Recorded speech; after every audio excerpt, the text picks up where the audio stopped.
So this review video almost didn't come out. The feed isn't working.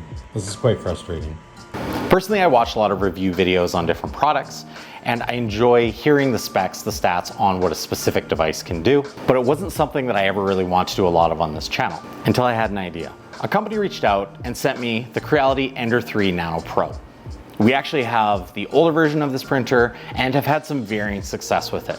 What kind of a review video could I produce if I gave the 3D printer to someone that had never used a 3D printer or never even set up a 3D printer? It's not as heavy as I thought.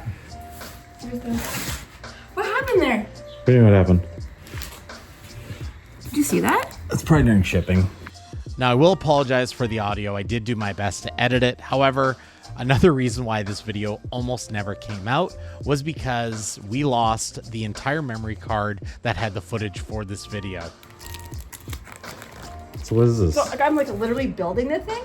Yeah, it's literally pieces. I told you, this is the perspective of someone who's never done anything with a 3D printer before. Literally. I never get to build this stuff.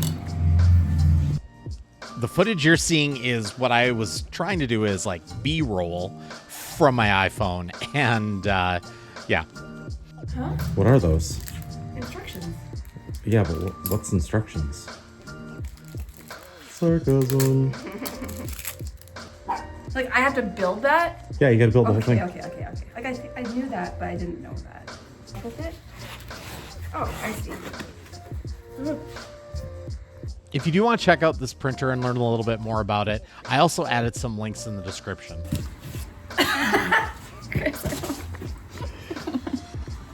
Just snug in there real good. It's fine, it's a tool. I'm not gonna break it, right? Come to mine.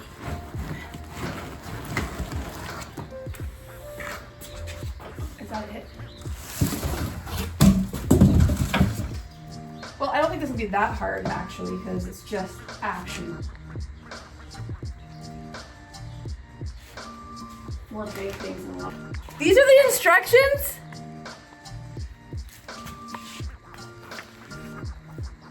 Click, click, click, click. Done. Yeah. Okay, that's easy. I can do that. The most boring 3 hours of your life. What's it called when people like lay everything out? Flat lay. Flat lay? Where they like, is that OCD. knurling or it's a term with Lego where like you like organize things anally before you start building. Anally? One of the welcomed upgrades to this printer is for sure the CR Touch sensor, which makes bed leveling so much easier. CR Touch sensor actually maps out your bed on your 3D printer. And that mapping works to give you the best first layer possible, which always leads to a more successful print. The reason why I lay things out is because I don't want anything to get lost in the packaging, like Christmas of 2017 when we were making that Playmobil stuff and we lost. Which the goes one back to the Barbie shoe of Probably 1986. 87. Oh, 87, 88. I 88. think The I Barbie was- shoe of 88. It's travesty. Don't cry. So we're gonna take number 1 and number 2 and just pop them together. I like to learn things all by myself in private, and then when I'm done, I'm like, look how cool I am. But this is like the opposite of my comfort zone. It's fine. Look what this goes this way. Oh, I see, because then, oh, that's actually super smart. It just like kind of clicks right in. What do you mean? It's notched out right there. Oh, okay. So then this lines up really easy. Same with on this side. So I can actually just let it stand while I figure out where the screws are. I can do this. Yeah, I think I can do that. I'm just afraid of like busting something. I think I'm just gonna put these bolts in, duh. Put them all in first. This should be step 1. Put the bolts in. But should it be? Fall down. But I can pop them in with my finger. Why are you laughing at me? I'm not here. Not laugh. Okay, I think I figured out how I'm gonna tighten the screws. I think that I'm just gonna This is useless. Why did I do that to myself? Okay. Oh no. we're just gonna do this. Is this what I should do? Blink twice. If What are you doing?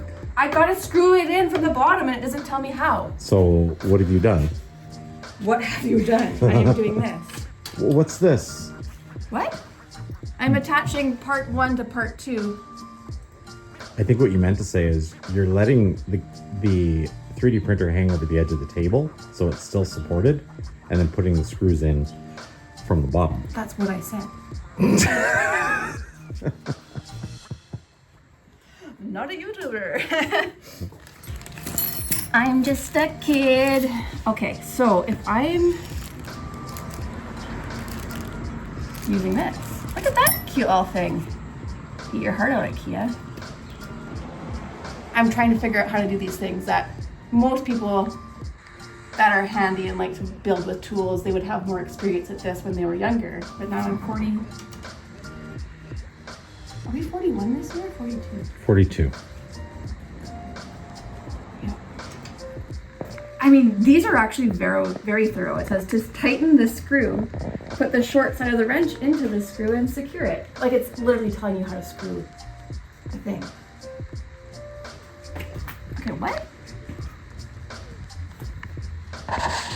Oh, okay. You see? And it like slides in these like little boop, boop.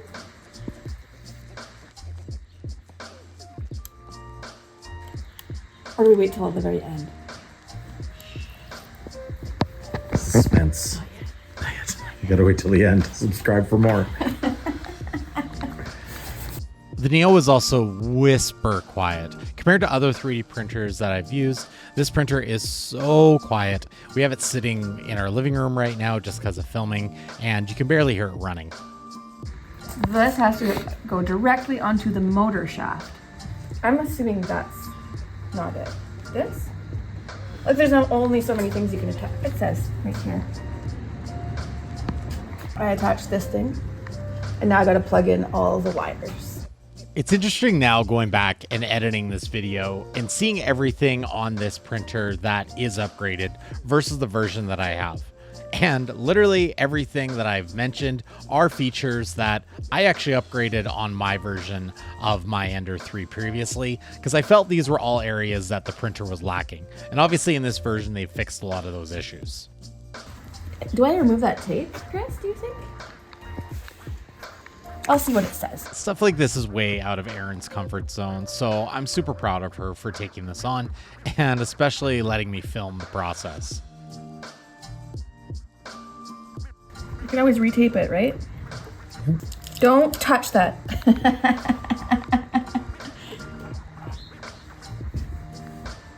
Anyone wherever wants to send me a gift from America, Anastasia, coconut. What are they? They're like a kind of like What are a they cookie called? bar. I don't know, like a coconut bar. They're so good. Okay, I think I'm done that. Any other assembly directions, or That's it. I have to level it now. So like, legit, if I didn't have to like learn how to figure out how to like, where did this go?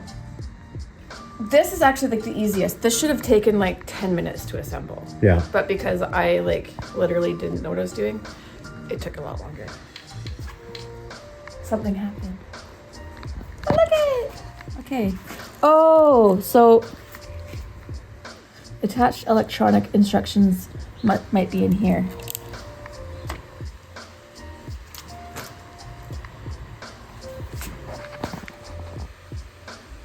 Please wait until. Oh, it does it by itself. And this is the CR Touch in action, mapping out the bed of the printer. And at this point, we moved inside and continued working on the printer. In the end, the setup was easy. Erin did a great job, but where we ran into all our problems was with software. The software that Creality offers, that this machine runs off of for being able to take your prints from your computer and put them on the machine, was hot garbage. Like I did with the assembly, I sat back and I let Erin work with the software to try and figure out how to get something to print on the machine, and she couldn't. Being an instruction follower, Erin downloaded Creality's Slicer program as per the manual, and really had nothing but issues. It suggested that she download some of the things she wanted to print from their marketplace, which meant that we had to purchase some items. That wasn't that big of a deal. They also have a mobile version of this, but the way it works is you would scroll through the mobile version and then you would have to upload it to the software on your computer to be able to print. Unless we were doing it wrong. Again, I let her drive with this, but she was so frustrated with it. And for me, I went back to my tried and true, which is Prusa Slicer. I've used Prusa Slicer for years. It's just such an easier program to use. I've tried a couple, and for me, this is just the one that is the most, I guess, user-friendly and intuitive for 3D printing. This is where we thought the video would never come out, because we couldn't get past the point of getting a print done without me having to step in. And when I stepped in, I ran into some problems too. So I'll chat about that a little bit more and I'll tell you how we fixed it. But there's a couple things that we missed in the assembly. The first one was there's a switch in the back which changes the output of the voltage. I would imagine that most of these machines go to North America, where 115 volt would be the standard. However, this machine, and I think from what I've seen, all machines come set to 230 volt. Now, if you're gonna buy this printer, again, it's a great machine, it's a great one to learn on. You need to add one thing to your cart with your purchase. And that's a Bowden tube connector, and a metal one specifically. I'll link the video below that I found that talked about that Bowden tube connector not working the way it should and why it was causing us the issues that it was. But if you're gonna buy this 3D printer or any mid-level 3D printer, make sure that at the same time as purchasing the machine, you are buying metal Bowden tube connectors. It's a simple upgrade, and you're better off to do this on day one with less frustration with the machine and hopefully better results right off the bat. I would consider myself an amateur 3D printer. I have enough knowledge in programs like Fusion 360 to be dangerous and be able to design and print parts, but this isn't something that I could take this machine apart or dive into the actual software of it and reprogram it. I know people that can do that, and I've reached out to them on more than one occasion with my previous printer. Thanks, Dustin. But part of being an amateur is getting to that next level. And here's some tips that I found in using this printer that I think will help someone who's just even getting into 3D printing up their game from day one. The first one, like I said, is on the actual machine, upgrade the Bowden tube connector. I can't enforce that enough. The second one is the bed leveling. Bed leveling is something that most machines now do automatically. However, as part of bed leveling, you want to make sure that your offset is correct on your 3D printer. And what I mean by offset is your Z height. Your Z height offset needs to be basically the thickness of a piece of paper or so off of the bed. But as part of that, you want to make sure that you're adjusting the height in all four corners of your 3D printer. I'll link another video below on a great resource on how to do this properly. The other part of it is tramming. Because machines like this are only supported on one side, your travel arm on the gantry can have the tendency to tip up and down as it travels up and down in height.